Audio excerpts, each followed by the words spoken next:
புதுச்சேரியில் சட்டமன்ற தேர்தலுக்கான வாக்குப்பதிவு தொடங்கிய நிலையில் புதுச்சேரி எதிர்க்கட்சி தலைவர் சிவா நம்முடன் இருக்கார். சார் வணக்கம் சார். இப்போ உங்கள் கூட்டணியில் முதல்வர் வேட்பாளர் அறிவிக்காமே தேர்தலில் சந்திருக்கீங்க. இதுக்காக உங்களுக்கு வெற்றி வாய்ப்பு பாதிக்கப்படுமா? புதுச்சேரியில் இது வரைக்கும் முதல்வர் வேட்பாளர் சொல்லி கூட்டணி நம்ம நிறுத்தினது கிடையாது. நாங்கள் அதை ஒரு பெரிய விஷயமா எடுத்துக்கல. இந்த ஆட்சி அகற்றப்பட்டு திராவிட மாடல் ஆட்சி தமிழ்நாட்டில் எங்களுடைய தலைவர் எப்படி ஒரு சிறப்பானது ஒரு ஆட்சியை தமிழ்நாட்டில் நடத்தியிருக்காரு, அதனுடைய சாரல் புதுச்சேரியில் ஒரு ஆட்சி வர வேண்டும் என்பது தான் எங்களுடைய எண்ணம். அதற்காக தான் நான் போராடினேன்.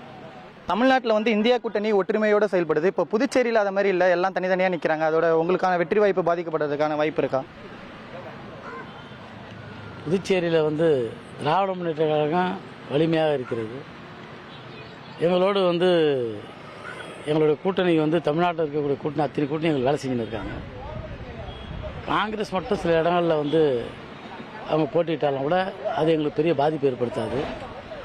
தமிழ்நாட்டில் இருக்கக்கூடிய விடுதலை சிறுத்தை மற்ற கம்யூனிஸ்ட் கட்சிகள் எல்லாருமே எங்களோட தான் இருக்கிறாங்க. அவங்க நிற்கிற சில தொகுதிகளை தவிர மீது எல்லா தொகுதியிலும் எங்களுக்கு வேலை செய்கிறாங்க. புதுச்சேரியில் தேர்தல் ஆணையம் நியாயமான முறையில் இந்த தேர்தலை நடத்துதா? அதை எப்படி பார்க்குறீங்க? புதுச்சேரியில் இந்த தேர்தலை முன்கூட்டியே தேர்தலை வைத்தது. ஒரு 9 நாளில் தேர்தலை முடிவு கொண்டு வந்தது. எந்த கால அவகாசம் கொடுக்காதது. இதெல்லாம் எப்பயுமே இல்லாமல் தமிழ்நாடையும் புதுச்சேரியும் சேர்த்து ஒன்றா தான் வைப்பாங்க. இப்போ தனித்து வைத்திருக்கிறது. இதெல்லாம் யாருக்கும் ஆதாயம் தேடுவதற்காக செய்திருக்கிறார். பாகூர் சட்டமன்ற தொகுதியில் என்ஆர் காங்கிரஸ் வேட்பாளர் டோக்கன் விநியோகம் சொல்லிட்டு ஒரு புகார் வந்திருக்கு. அதை நீங்கள் எப்படி பார்க்குறீங்க? எல்லா தொகுதியிலையும் அந்த சுயேட்சைகள் சில கட்சிகள் அந்த கட்சியினுடைய உறுப்பினர்லாம் ஒரு டோக்கனை விநியோகம் பண்ணுறாங்க. அது மக்கள் மத்தியில் பெரிய தாக்கத்தை ஏற்படுத்துது. உலகத்தின் மிகப்பெரிய ஜனநாயக நாடான இந்தியாவில் ஜனநாயக உரிமையை காப்பதற்கு நாம் எல்லாம் 100% ஓட்டளிப்பை உறுதி செய்து வாக்களித்திருக்கின்றோம். புதுச்சேரியில் இருக்கிற அனைத்து மக்களும் தங்களுடைய வாக்குரிமையை சரியான முறையில் பயன்படுத்தி வாக்களிக்க வேண்டும் என்பது என்னுடைய வேண்டுகோள்.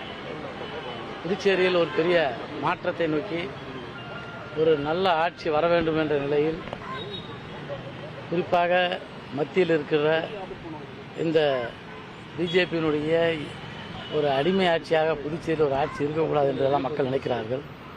அந்த அடிப்படையில் மக்கள் எல்லாம் திரண்டு வாக்களிக்க வந்திருக்கிறார்கள். மிகப்பெரிய ஒரு எழுச்சி ஏற்பட்டிருக்கின்றது. நிச்சயமாக மதசார்பற்ற கூட்டணி வெற்றி பெறும். காலை 7 மணிக்கு ஆரம்பித்த வாக்குப்பதிவு இப்போது ஒரு 2 மணி நேரத்தில் ஏறக்குறைய 20% மேல் எல்லா பகுதியிலும் போலிங் ஆகியிருக்கின்றது. இன்னமும் மக்கள் திரளாக நின்று கொண்டிருக்கிறார்கள். அதனால் வாக்கு சதவீதம் மிக அதிகமாக இருக்கும் என்று எதிர்பார்க்கின்றோம்.